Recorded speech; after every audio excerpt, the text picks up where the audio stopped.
Joe, just want to end with some thoughts with people that they've been listening. They know what you're saying is right, and they know they're probably vibrating at a frequency that's just kind of low, not where they want to be. They're reacting. I think you said before we have 60, 70,000 thoughts a day, 90% of them the same as the day before. They don't know how to break out.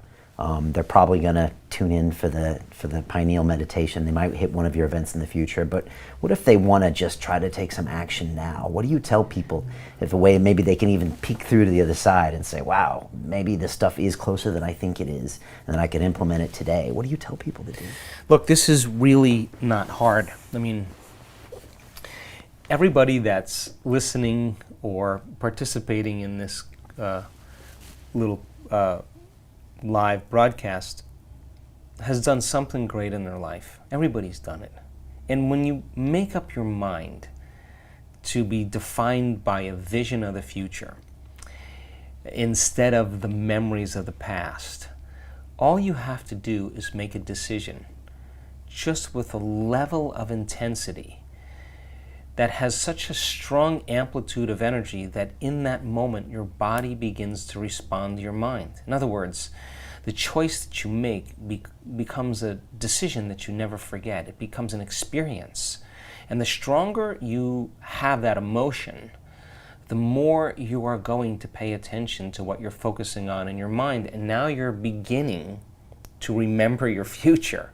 Long-term memories are created by strong, highly charged emotional events. The stronger the emotional charge you feel from some event, the more you pay attention to the cause, and the brain takes a snapshot, and that's called a memory.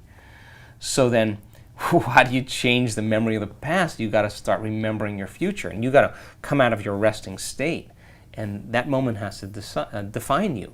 So everybody's done this, and you just got to have a clear intent on what you want. And so learn, study, get something in your brain that's going to stimulate you about what's possible. And then begin to dream or begin to build a model of what it could look like, and don't let go of it. And begin to experience the emotions of how you feel when it happens. And teach your body emotionally what that future is going to feel like. So it only requires two things: a clear intention, that's a function of a coherent, organized brain, and an elevated emotion, which is a function of your heart and your body.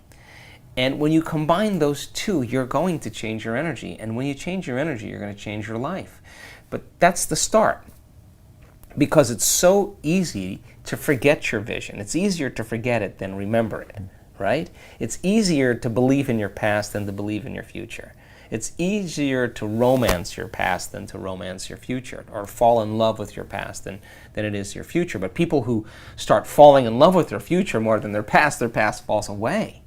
So then, you got to write down the thoughts in that day that are not going to sneak by your awareness unchecked. Like, I can't, it's too hard, I'll never change, what's wrong with me?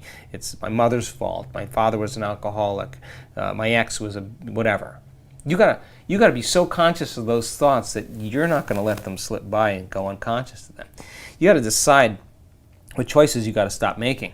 You gotta stop behaving a certain way. You gotta stop having the same experiences and staying away from those people that create those same experiences. And you got to watch those emotions that are going to bring you to a lower denominator, because the moment you start feeling suffering or pain or frustration, you just disconnected from the energy of your future, and now you're back to the energy of your past. So it doesn't take much to list two thoughts, two choices, two behaviors, two experiences, two emotions. You're just going to stay aware of and review it, so much so that you don't go back unconscious into a program. And then you start thinking about the thoughts you do want to fire and wire in your brain. You start thinking about the behaviors or choices you're going to make in one day. It turns out if you sit down and close your eyes and begin to rehearse those behaviors, you start thinking about those choices you're going to make, you're beginning to install the neurological hardware in your brain to look like it's already happened. Now you're priming your brain into the future. Your brain is typically a record of the past, but now it's a map to the future. And if you keep doing it over and over again, firing and wiring, that hardware is going to become a software program. And who knows? You just may start thinking like a happy person. You might start acting like an abundant person, because there's no magic there. You install the circuits. And then you say to me, well, I don't know how to do that. Well, read a book on somebody who was poorer than poor and then became super wealthy. And read his story or her story. And you're going to see it's not glamorous. And they failed miserably many times. And you're going to say, I'm going to take that quality with me, because if that person can do it, I can do it. So the more you learn, the more you make new connections in your brain, the more you have the raw materials to dream a bigger dream. And then you would say to me, well, I'm not going to feel grateful until it happens. And I'm going to tell you, well, then you're waiting for something outside of you to change how you feel inside of you. You're living by the Newtonian law.